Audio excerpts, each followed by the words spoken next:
So setting levels for finalizing is a pretty simple process, but it takes a few steps to really make it all make sense. One of those is making sure that we have a master fader. So we're going to want to go to Command Shift N and stereo master fader and hit create because we need the signals to combine on a master that we can actually meter and process if we need to. So meaning if we need to add an overall EQ to the whole mix or compression, limiting, which is a very typical process, it should happen on the master. The master is also going to tell us if we're clipping. And one of the big things, if you recall, the rule of the 3 dB average, and so that 3 dB rule is that if we are adding tracks to either a session or even live on a stage, for every new instance of a volume that is roughly in the same area or range, it doesn't double the final output. But what it does is it provides, on average, a 3 decibel boost, which means when we start adding all these tracks in without a master, we would immediately be clipping the output as soon as we have. If we have good levels here, we won't see it, but it'll hit the output and clip it right away. So what we do to counter that is we could take the master down and down and down, and so if we're like, oh, there's a bunch of tracks, we got to bring that master down. Or we could feed into the master with the master at 0. And so I created a new master. I used the group all option here, and I brought all my faders down. Disengage it and hold option and click the master fader, and I'm allowing that to go back to nominal, so it's at 0. And then what I'm going to do is I want to be able to see all my tracks as I'm setting levels, so I know who's in and who's not. And if I have a dual screen, that's easy. If I'm using a single screen, the best way to do that is to go back to all in the groups, and then go to the ruler here and go to micro, let everybody shrink down, disengage all, and then I'm going to go to window, arrange, and tile horizontally. Now what I should see is I should see my edit window here. Now I can also eliminate, there's a bunch of stuff, you can see there's all these things here at the top that's taking up space. I can actually eliminate those by choosing this menu here, and I don't really need minutes and seconds or samples. The markers are okay, the tempo I don't need.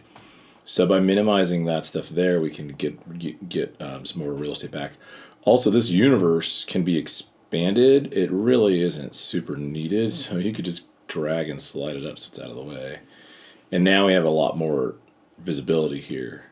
And we can kind of slide the mix window up and make some adjustments to that so that we have a little bit more visibility on it. So now we see our faders. They correlate with these channels up top. Let's start from the beginning and start feeding them in. Oh, I'm sorry. Instead of starting from the beginning, what I'm actually going to do is switch to grid mode, make sure we're on grid mode, and that our counter is set to bars and beats. Great. And go to options and make sure that loop playback is engaged.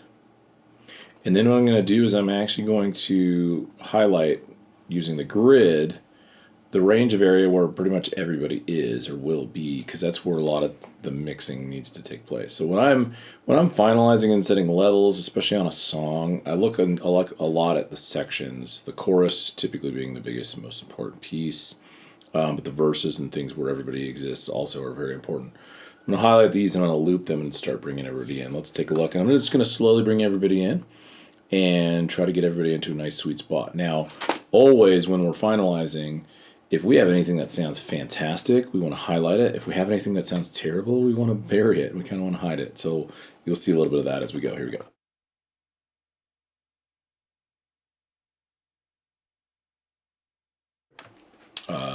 I do need to disengage my dynamic transport. Oh, it looks like, oh, I'm sorry, it looks like,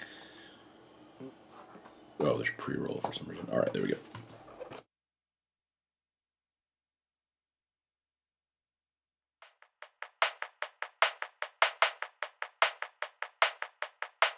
Now I need to watch my master fader as this is happening.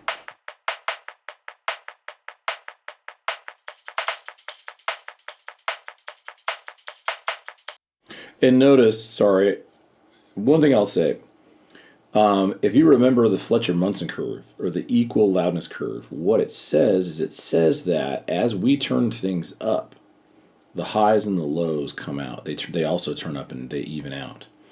As we turn things down, because the human ear is designed to decipher mid-ranges more specifically, everything starts to sound more mid-focused. And really, the result is that it sounds smaller. So you're like, hey, I need things to sound bigger, brighter, or even fuller down in the low end. You just turn it up. And that's also in relation to the other instruments. So by moving a fader up here or there and one fader down, you're highlighting specific elements of one instrument over the other, and it changes the perspective. So we'll keep going on this.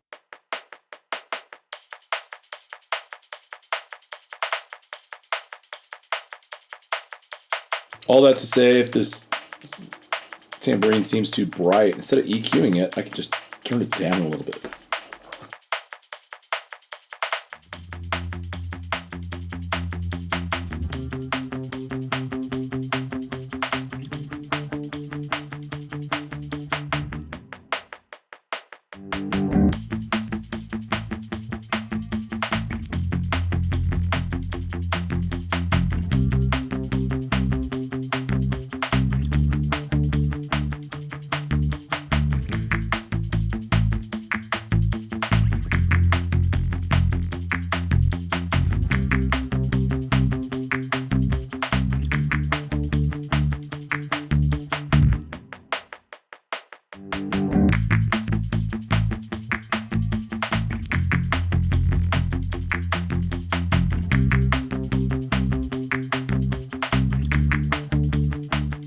Okay, so we're really trying to balance this out. As soon as we start to see clipping, though, we need to make some adjustments to how much is being fed. And then we'll realize that a lot of times at the end, we have to slide our master down along the way.